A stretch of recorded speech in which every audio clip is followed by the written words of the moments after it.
तो इस शीथ के प्रेशर की वजह से ये मीडियन नर्व दब जाती है। तो ये मीडियन नर्व के दबाव की वजह से आपको हाथ में कुछ अलग अलग तरीके के सिम्टम्स आ सकते हैं। अब ये जो है डायबिटिक पेशेंट्स में ज़्यादा देखा गया है, प्रेग्नेंट वुमेन में ज़्यादा देखा गया है। कई लोग जिन्हें आर्थराइटिस की प्रॉब्लम है, स्पेशली रूमेटॉइड आर्थराइटिस, थायराइड की बीमारी, ऐसे पेशेंट्स में कार्पल टनल का इंसिडेंस बढ़ जाता है।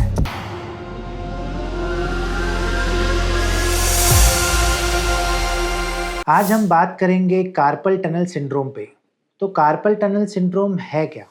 कार्पल टनल सिंड्रोम एक ऐसी बीमारी है जिसमें एक शीथ होती है आपके रिस्ट में, जिसे हम कहते हैं फ्लेक्सर रेटिनाकुलम। तो ये शीथ के नीचे होती है एक नर्व, जिसे हम कहते हैं मीडियन नर्व। तो इस शीथ के प्रेशर की वजह से ये मीडियन नर्व दब जाती है। तो ये मीडियन नर्व के दबाव की वजह से आपको हाथ में कुछ अलग अलग तरीके के सिम्टम्स आ सकते हैं। कई लोगों को टिंगलिंग या बर्निंग या एकदम इलेक्ट्रिक शॉक लाइक सिम्टम्स आते हैं। ज़्यादातर लोगों को ये बाहर वाले हाथ के इस हिस्से में होते हैं, अंदर वाले हाथ के हिस्से में कम होते हैं, बट कई लोगों को पूरे हाथ में भी हो सकते हैं। ये पेन जो है हाथ में रहता है, बट कभी कभी ऊपर अप टू द एल्बो भी रेडिएट कर सकता है। अब कार्पल टनल सिंड्रोम के कारण कुछ होते हैं, जैसे ये जो है डायबिटिक पेशेंट्स में ज़्यादा देखा गया है, प्रेग्नेंट वुमेन में ज़्यादा देखा गया है। कई लोग जिन्हें आर्थराइटिस की प्रॉब्लम है, स्पेशली रूमेटॉइड आर्थराइटिस, थायराइड की बीमारी, ऐसे पेशेंट्स में कार्पल टनल का इंसिडेंस बढ़ जाता है। अब कार्पल टनल को हम डायग्नोज कैसे करते हैं? तो पहला तो ये होता है कि हम क्लिनिकल सिम्टम्स देखते हैं कि ये कार्पल टनल की तरफ जा रहे हैं। सेकेंडली एक टेस्ट होता है जिसे हम कहते हैं नर्व कंडक्शन टेस्ट।